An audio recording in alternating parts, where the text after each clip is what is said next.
أعوذ بالله من الشيطان الرجيم بسم الله الرحمن الرحيم والوالدات يرضعن أولادهن حولين كاملين لمن أراد أن يتم الرضاعة وعلى المولود له رزقهن وكسوتهن بالمعروف لا تكلف نفس إلا وسعها لا تضار والدة بولدها ولا مولود له بولده وعلى الوارث مثل ذلك فإن أرادا فصالا عن تراض منهما وتشاور فلا جناح عليهما فإن أردتم أن تسترضعوا أولادكم فلا جناح عليكم إذا سلمتم ما آتيتم بالمعروف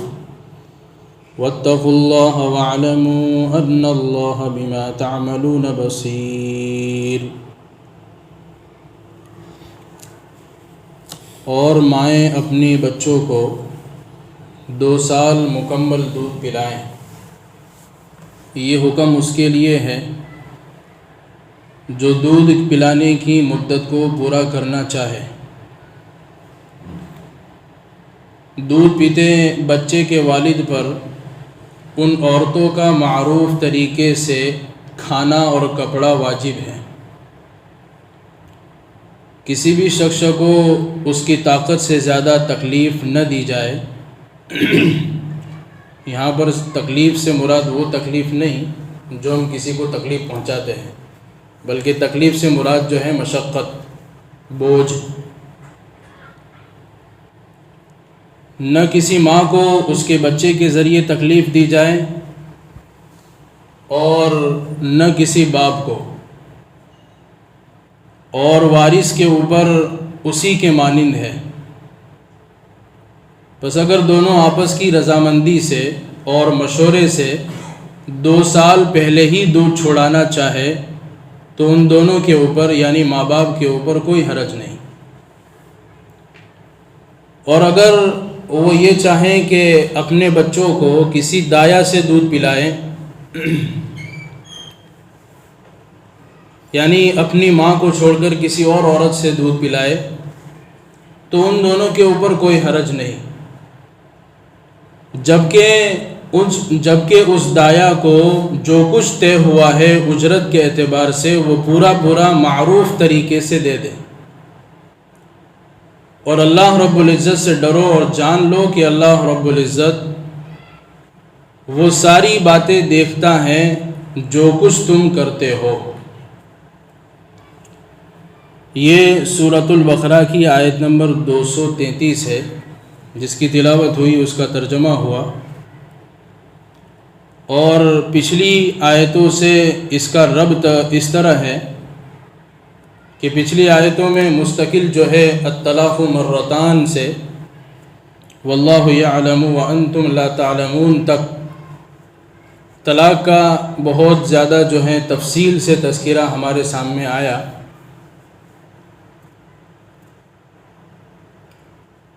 اس قرآن کی تفسیر جو ہے ہم سنتے ہیں، اس کو سمجھتے ہیں، لیکن اس مجلس میں بیٹھنے سے پہلے ہمیں اپنی نیتوں کو بھی درست کرنا چاہیے۔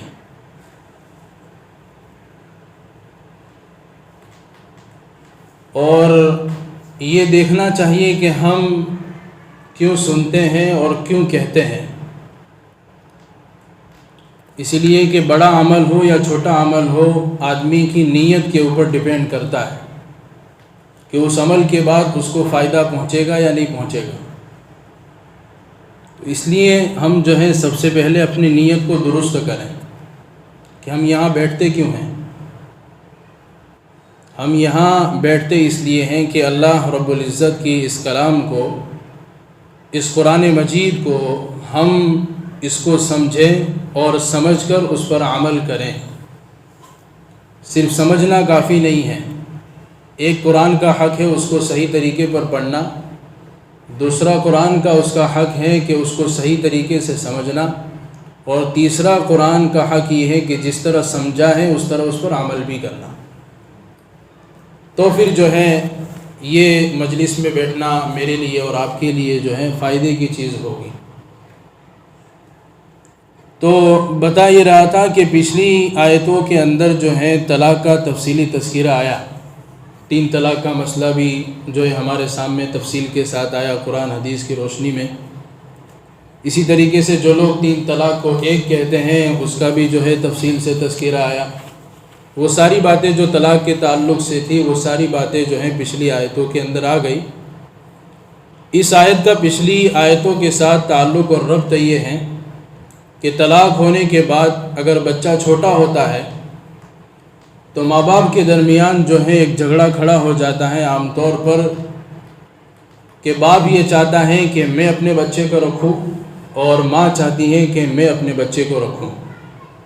اس لیے کہ اللہ رب العزت نے فطری طور پر ماں باپ کے دلوں میں بچوں کی محبت ڈال دی ہے۔ اس کو کوئی نکال نہیں سکتا ہے، کوئی ختم نہیں کر سکتا ہے۔ تو شریعت نے ایک اصول مقرر کر دیا کہ طلاق اگر ہو جاتی ہے اور بچہ چھوٹا ہے تو لڑکے کے تعلق سے یہ بات بتائی کہ 7 سال تک وہ ماں کی پرورش میں رہے گا، اور اگر لڑکی ہے تو 9 سال تک وہ ماں کی پرورش میں رہے گی، اس لیے کہ جو تربیت اور ماں کر سکتی ہے وہ باپ نہیں کر سکتا۔ اور حدیث پاک میں بھی اللہ کے نبی علیہ الصلوۃ والسلام کی ہم حدیث پڑھیں گے تو اس سے اندازہ بھی لگ جائے گا کہ بچوں کے اوپر ماں کا حق سب سے زیادہ ہوتا ہے۔ اللہ کے نبی علیہ الصلوۃ والسلام نے ماں کے 3 حق بتائے اور چوتھے نمبر پر جو ہے باپ کا حق بتایا۔ اسی لیے جو ہے زیادہ پرورش کی ذمہ داری جو ہے ماں کی ہے، باپ کی بھی ذمہ داری ہے۔ تو اسی لیے جو ہے اللہ رب العزت نے یہاں پر بیچ میں دودھ پلانے اور چھڑانے کے کچھ احکام اور مسائل بیان کر دیے، چاہے وہ احکام اور مسائل طلاق کے وقت کے ہوں یا پھر وہ احکام اور مسائل جو ہیں نکاح کے بعد کے ہوں۔ ایسا تو نہیں ہوتا کہ طلاق کے بعد ہی جو ہے بچے کے دودھ پلانے کے مسائل ہوتے ہیں، نکاح کے بعد بچہ پیدا ہو جاتا ہے تو دودھ پینے کے اور پلانے کے مسائل شروع ہو جاتے ہیں۔ تو اللہ رب العزت یہاں پر جو ہے انہی احکام اور مسائل کو بیان کریں گے، اور پھر دوبارہ جو ہے طلاق کا مضمون پھر شروع ہو جائے گا۔ تو اس آیت کے اندر اللہ رب العزت نے 6 مسئلے بیان کیے ہیں۔ ان 6 مسئلوں میں سب سے پہلا مسئلہ یہ بیان فرمایا کہ ماں کے اوپر اپنے بچوں کو دودھ پلانا یہ اس کا اخلاقی فریضہ ہے، اور اس ماں کے لیے ضروری ہے، اس کی ممتا اس بات کا جو ہے سوال کرتی ہے، جواب دیتی ہے کہ وہ اپنے بچے کو دودھ پلائیں، اسی لیے کہ اس نے 9 مہینے تک اپنے پیٹ میں اس بچے کو اٹھائے رکھا اور اس کی حفاظت کی، اور اس بچے کی صحت کے لیے جبکہ وہ پیٹ میں تھا تو ماں نے وہ چیزیں کھائیں تاکہ بچے کو صحت ملے، تندرستی ملے۔ پھر جو ہے بچہ دنیا میں آ جانے کے بعد ماں اگر یہ کہہ دے کہ میں اپنے بچے کو دودھ نہیں پلاؤں گی تو یہ ماں کی جو ہے اخلاق کی جو ہے یہ مثال نہیں ہو سکتی، اور کوئی ماں ایسی نہیں ہوتی ہے کہ یہ فوراً انکار کر دیں کہ میں بچے کو دودھ نہیں پلاؤں گی۔ اور جب معاملہ طلاق کا ہوتا ہے تو بعض مرتبہ جو ہے یہ چیز جھگڑے کی وجہ بن جاتی ہے، اور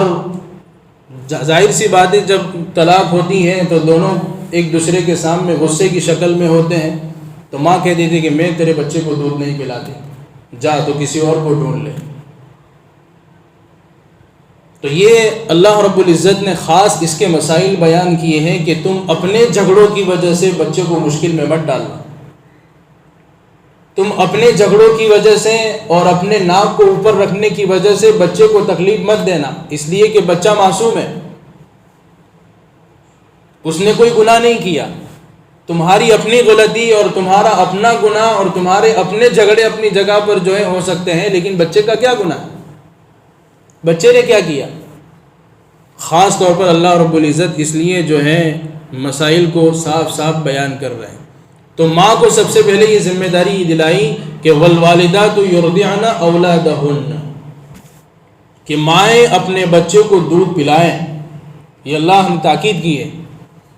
دوسرا مسئلہ بیان فرمائے کہ حولین کاملین،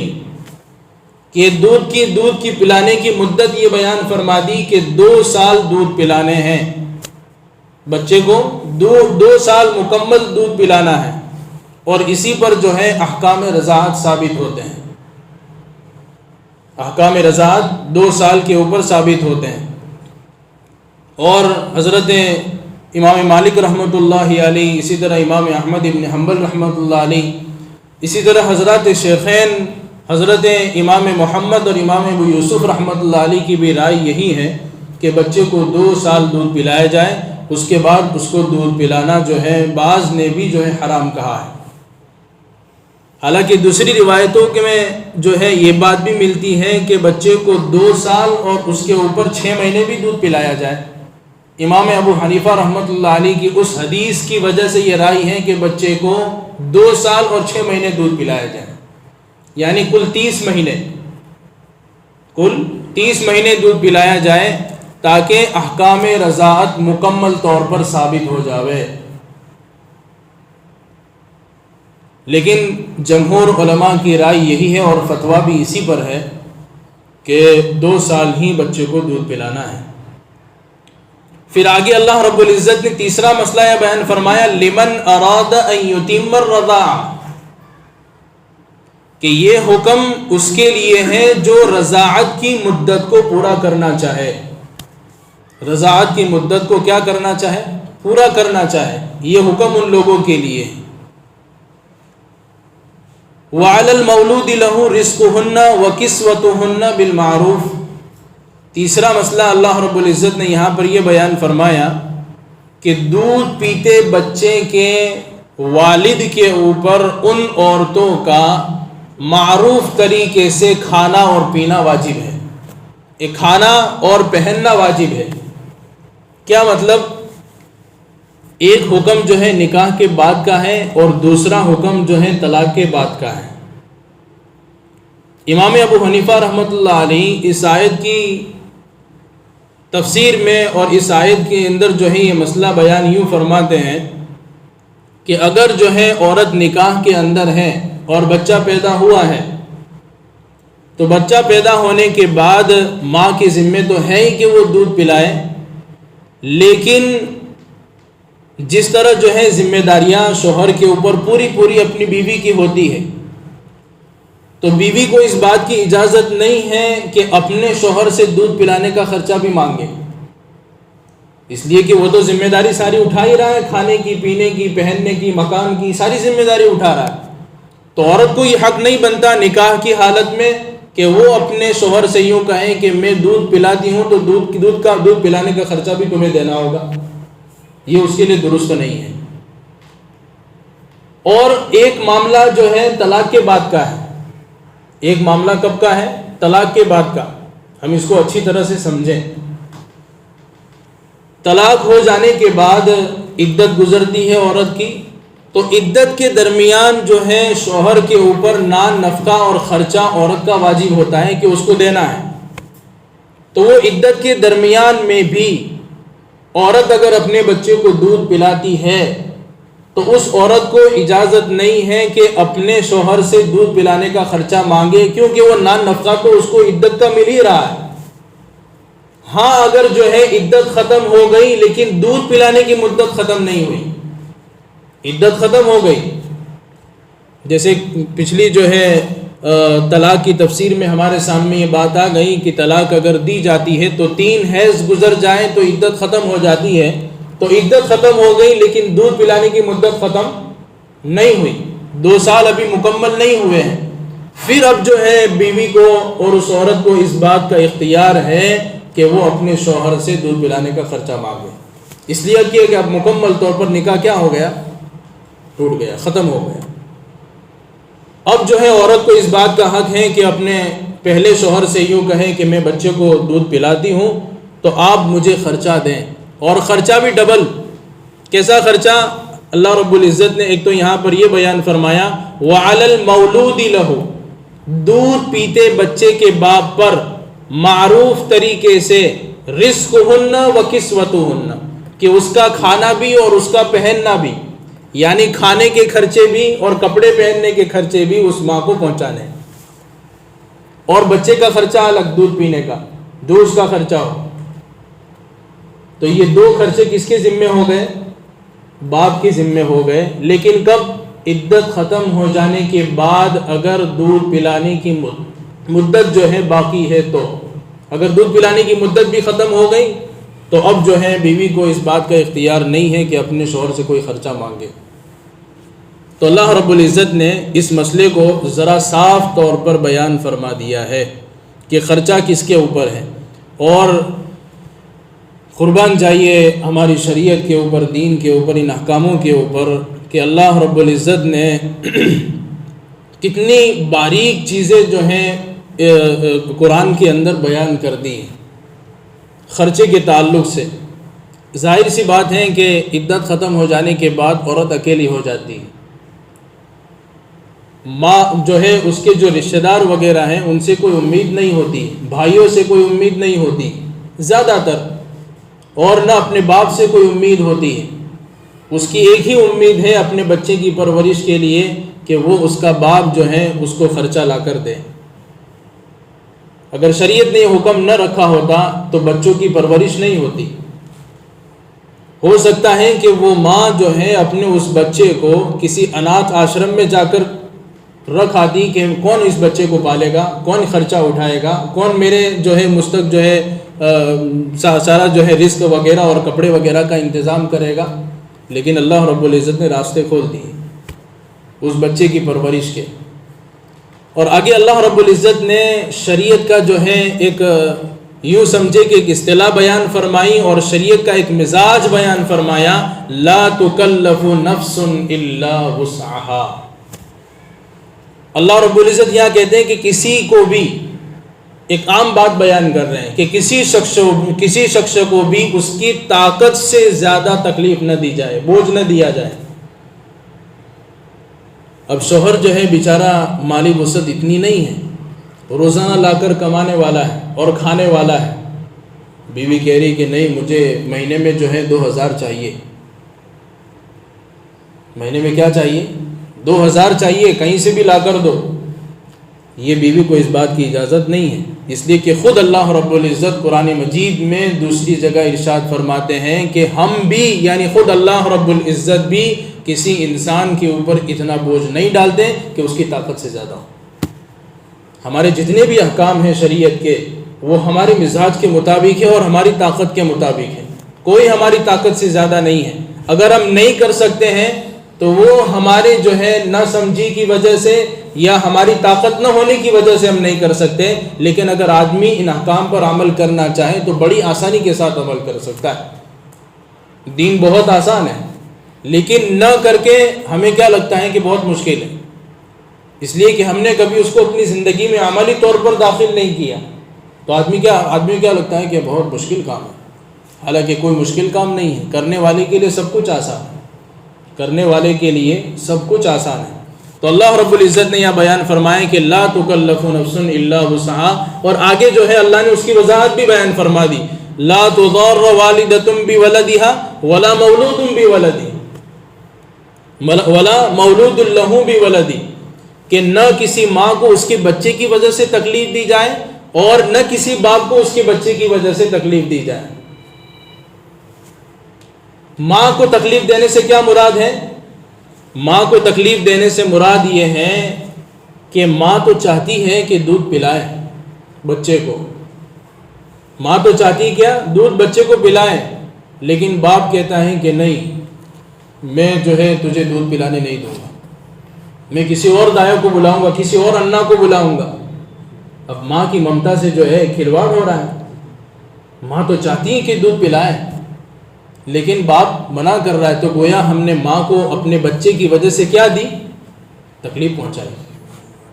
تو اللہ کہتے ہیں نہ کسی ماں کو اپنے بچے کی وجہ سے تکلیف دی جائے، اور ولا مولود لہ بولدہ، اور نہ کسی باپ کو اپنے بچے کی وجہ سے تکلیف دی جائے۔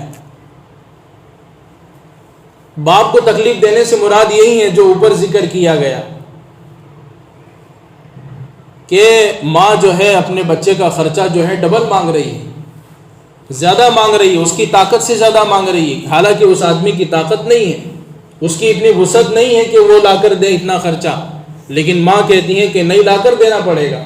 تو گویا اپنے بچے کی وجہ سے اس باپ کو تکلیف اٹھانی پڑ رہی ہے، مشقت اٹھانی پڑ رہی ہے۔ تو دونوں کو جو ہے ایک دوسرے کی جو ہے غصے کو اور سارے جھگڑے کو ختم کر کے ایک دوسرے کو تکلیف دینے سے بچانے کا حکم فرمایا گیا۔ پھر آگے بیان فرمایا کہ وَعَلَى الْوَارِثِ مِثْلُ ذَلِكَ، ایک اور اہم مسئلہ اللہ رب العزت نے یہاں پر بیان کیا کہ باپ کا انتقال ہو گیا بچے کی پیدائش کے بعد، اب جو ہے دودھ پلانے کی اجرت کون دے گا؟ تو اللہ رب العزت نے یہاں پر بیان فرما دیا وَعَلَى الْوَارِثِ مِثْلُ ذَلِكَ، جو بچے کے وارث ہیں، بچے کے بڑا ہونے کے بعد جو اس کی مال میں جن کو ورثہ ملے گا تو جن کو ورثہ ملے گا وہ اپنے باپ کی جگہ پر آ جائیں گے، یعنی اس کے دادا یا پھر خود اس کی ماں۔ اگر باپ نے اپنے مال کے اندر سے بچے کو سارے مال کا مالک بنا دیا تو اس مال کے اندر سے دودھ پلانے والے کو اجرت دی جائے گی، اس عورت کو اجرت دی جائے گی۔ اور اگر باپ نے جو ہے اس بچے کو مال کا مالک نہیں بنایا ہے تو دادا کے اوپر جو ہے یہ بات ضروری ہوتی ہے کہ دودھ پلانے والی کو اجرت دیں۔ وَعَلَى الْوَارِثِ مِثْلُ ذَلِكَ، یعنی اس حالت میں بھی باپ کے انتقال کے اوپر بھی بچے کو اکیلا نہیں چھوڑا، باپ کے انتقال کے اوپر بھی اس بچے کو اکیلا نہیں چھوڑا شریعت نے۔ یہ بھی حکم بیان کر دیا کہ اب باپ کی جگہ کون لے گا، اس کا خرچہ کون اٹھائے گا، اس کی ساری ذمہ داریاں کون اٹھائے گا، دودھ پلانے والی کو رزقہن و کسوتہن کون دے گا، یہ اللہ رب العزت نے بیان کر دیا کہ وارث دیں گے، وہ اس کی باپ کی جگہ ہے۔ پھر آگے اللہ رب العزت نے کچھ اور احکام اور مسائل بیان فرمائے ہیں فَإِنْ أَرَادَ فِصَالًا تَرَاضٍ مِّنْهُمَا وَتَشَاوُرٍ فَلَا جُنَاحَ عَلَيْهِ، کہ اگر کوئی ماں باپ اگر یہ چاہتے ہیں کہ 2 سال سے پہلے ہی جو ہے دودھ چھڑا لیں اور آپس کی رضامندی اور آپس کے مشورے سے فلا جناح علیہما، تو ان کے اوپر کوئی مسئلہ نہیں، کوئی حرج نہیں ہے۔ لیکن علماء نے یہاں پر ایک وضاحت یہ بھی لکھی ہے، جو یہاں پر لفظ بیان فرمایا عن تراض منہما، آپس کی رضامندی سے، یعنی اس کا مطلب یہ ہے کہ بچے کی مصلحت دیکھی جائے۔ دودھ کیوں چھڑا رہے ہو 2 سال سے پہلے، یہ وجہ بتاؤ۔ ہو سکتا ہے کہ بھئی بچے کو ماں کا دودھ جو ہے تکلیف دے رہا ہو، اس کو کوئی مسئلہ ہو رہا ہو، کوئی بیماری آ رہی ہو، یا پھر خود جو ہے بچہ اگر ماں کا دودھ پی رہا ہے تو ماں کو کوئی تکلیف ہو رہی ہو۔ مفتی سعید احمد صاحب پالن پوری نے اپنی تفسیر کے اندر یہ بات لکھی ہے فَإِنْ أَرَادَ فِصَالًا تَرَاضٍ مِّنْهُمَا وَتَشَاوُرٍ فَلَا جُنَاحَ عَلَيْهِمَا، کہ یوں لکھا ہے کہ اگر 2 سال سے پہلے اگر بچے کا دودھ چھڑانا ہے تو آپس کی رضامندی کے ساتھ ساتھ جو ہے ڈاکٹر کا مشورہ ہو جائے تو واہ واہ۔ کیا لکھا ہے؟ ڈاکٹر کا مشورہ ہو جائے تو واہ واہ، یہ الفاظ ہے، یعنی ڈاکٹر سے معلوم کریں کہ اگر بچہ ماں کا دودھ پیتا ہے تو کیا بچے کو تکلیف ہو سکتی ہے، یا اگر بچہ ماں کا دودھ پیتا ہے تو ماں کو تکلیف ہو سکتی ہے۔ اگر ان دونوں کو کوئی تکلیف ہے اور وہ تکلیف کے بڑھنے کا اندیشہ ہے تو 2 سال سے پہلے اگر دودھ چھڑا لے تو کوئی مسئلہ نہیں، فلا جناح علیہما، ان دونوں کے اوپر کوئی حرج نہیں۔ پھر آگے دوسرا مسئلہ یہ بیان فرمائے کہ وَإِنْ أَرَدْتُمْ أَن تَسْتَرْضِعُوا أَوْلَادَكُمْ فَلَا جُنَاحَ عَلَيْكُمْ، اگر ماں باپ یہ بھی چاہتے ہیں کہ اس ماں کے علاوہ جو اس کی حقیقی ماں ہے وہ دودھ نہ پلائیں، کسی اور انا کو بلائیں، کسی اور دایا کو بلا کر دودھ پلائیں تو بھی کوئی حرج نہیں ہے۔ ہو سکتا ہے کہ ماں کا دودھ جو ہے اس بچے کے لیے خطرہ ہو، اس بچے کے لیے بیماری کا سبب ہو، تو اگر جو ہے باپ اگر یہ دیکھ رہا ہے کہ نہیں، اگر یہ بچہ اپنی ماں کا دودھ پی رہا ہے تو اس کو تکلیف ہو رہی ہے اور اس کی بیماری بڑھ رہی ہے، اس کو کوئی بیماری ہو رہی ہے، تو باپ کے لیے ضروری ہے کہ اس ماں کو جو ہے دودھ پلانے سے روک دیں اور کسی اور دایا کا انتظام کریں، کسی اور انا کا انتظام کریں، لیکن انتظام کرنے میں بھی اللہ رب العزت نے ایک اہم چیز بیان فرما دی، اذا سلمتم ما آتیتم بالمعروف، کہ اگر کسی بھی انا اور کسی بھی دایا کو بلا رہے ہو تو پہلے ایگریمنٹ کر لو کہ کتنی اجرت دینی ہے اس کو، کیا کر لو، دودھ پلانے سے پہلے ہی جو ہے آپس میں یہ طے کر لو تاکہ بعد میں کوئی جھگڑا نہ ہو اور تم بعد میں اس کو ٹال مٹول نہ کرو کہ آج دوں گا کل دوں گا، نہیں، تمہاری اپنی بچے کی پرورش کا مسئلہ ہے تو اللہ رب العزت نے بیان فرما دیا، کوئی حرج تو نہیں کہ کسی دایا کو بلا لو، اذا سلمتم ما آتیتم بالمعروف، معروف طریقے سے یعنی جو کچھ طے ہوا ہے دینے کے بارے میں کہ تم کو ہر مہینے 2000 روپے دیے جائیں گے یا 3000 روپے دیے جائیں گے، یا ساتھ میں علماء نے یہ بھی بیان کر دیا کہ اگر دودھ پلانے کے ساتھ ساتھ اس دایا کو تم کوئی اور بھی ذمہ داری دے رہے ہو تو اسی وقت طے کر لو، ایسا نہ ہو کہ دودھ کی اجرت تم نے 2000 طے کر لی کہ بس تم کو دودھ پلانا ہے، لیکن وہ دودھ پلا بھی رہی ہے اور ساتھ میں بچے کے پاخانہ بھی صاف کر رہی ہے، پیشاب بھی صاف کر رہی ہے اور اس کو کوئی اس کی اجرت نہیں مل رہی۔ علماء نے لکھا ہے کہ یہ بھی جو ہے دودھ پلانے سے پہلے ہی ساتھ میں ہی طے کر لیا جائے دودھ پلانے کی اجرت کے ساتھ، اس لیے کہ معاملہ بندے کا بندی کے ساتھ ہے، کوئی اللہ کا حق نہیں ہے، بندے کا حق ہے، یہ ایک دوسرے کے حقوق ہے، یہ بالمعروف، معروف طریقے سے۔ اللہ رب العزت نے یہ سارے احکام اور مسائل رضاعت یعنی بچے کو دودھ پلانے اور چھڑانے کے تعلق سے بیان کیے، لیکن اخیر میں اللہ رب العزت ان مسائل پر عمل کے لیے اور ابھارنے کے لیے اللہ رب العزت نے نصیحت کے طور پر کچھ بات کہیں، واتقوا اللہ، اللہ سے ڈرو۔ کیا بیان فرمایا؟ اللہ سے ڈرو اس معاملے میں۔ ہاں، آگے بیان فرمایا اور جان لو کہ ان اللہ بما تعملون بصیر، اللہ رب العزت دیکھ رہا ہے جو کچھ تم کر رہے ہو، تمہارا ظاہر، تمہارا باطن، تمہارا اوپر، تمہارا اندر، تمہاری اندر کیا نیت ہے دودھ پلانے کے تعلق سے، کسی دایا کو بلانے کے تعلق سے، اس وقت کیا طے ہو رہا ہے اور کیا دے رہے ہو، یہ سارا کچھ کون دیکھ رہا ہے؟ اللہ رب العزت دیکھ رہے ہیں۔ اس لیے کہ یہ ساری چیزیں، یہ دودھ پلانے کے جو معاملات ہیں اور چھڑانے کے جو معاملے ہیں، یہ حقوق اللہ میں سے ہیں۔ کس میں سے؟ حقوق العباد میں سے۔ کس میں سے؟ حقوق العباد کہتے ہیں بندوں کے جو حق ملے ہوئے ہوتے ہیں اس سے ہیں۔ ایک ہوتا ہے حقوق اللہ یعنی اللہ کے حق، جیسے نماز پڑھنا، روزہ رکھنا، زکوٰۃ دینا، حج کرنا، یہ تو اللہ کے حق ہے۔ لیکن ایک حق ہوتے ہیں جس میں تعلق بندوں کا بندوں کے ساتھ ہوتا ہے، یہ سارے مسائل اسی کے تعلق سے ہیں۔ تو اللہ آخر میں جو ہے خاص نصیحت کرے، اللہ سے ڈرو اس معاملے میں اور جان لو کہ اللہ رب العزت تمہاری ہر بات کو جانتا ہے، دیکھ رہا ہے۔ اور اس سے پہلے بھی ایک بات بیان کی گئی تھی، قرآن کریم میں جب بھی اللہ کسی حکم کو بیان کرتے ہیں تو اس پر عمل کرنے کے لیے آخر میں کچھ نصیحت بھی کرتے ہیں، ڈانٹ ڈپٹ نہیں ہوتی کہ اگر نہیں کرو گے تو اس طرح ہوگا، بلکہ اللہ رب العزت ابھارتے ہیں۔ دیکھو اللہ کا حکم آ جانے کے بعد بندے کا کام یہ ہے کہ سر تسلیم خم کر دینا ہے، لیکن اللہ رب العزت جو ہے اپنا حکم دے بھی رہے ہیں اور ابھار بھی رہے ہیں، ترغیب بھی دے رہے ہیں عمل کرنے پر۔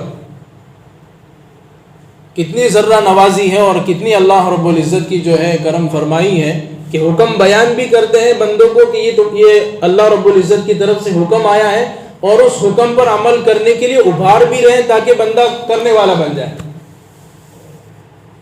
یہ ہے اللہ رب العزت کا حکم۔ اللہ رب العزت جو ہے ہمیں صحیح بات جو ہے سمجھنے کی اور سمجھ کر اس پر عمل کرنے کی اللہ رب العزت توفیق عطا فرمائے اور اپنا ڈر بھی نصیب فرمائے۔ اللہ ہم سب کو تقوی عطا فرمائے۔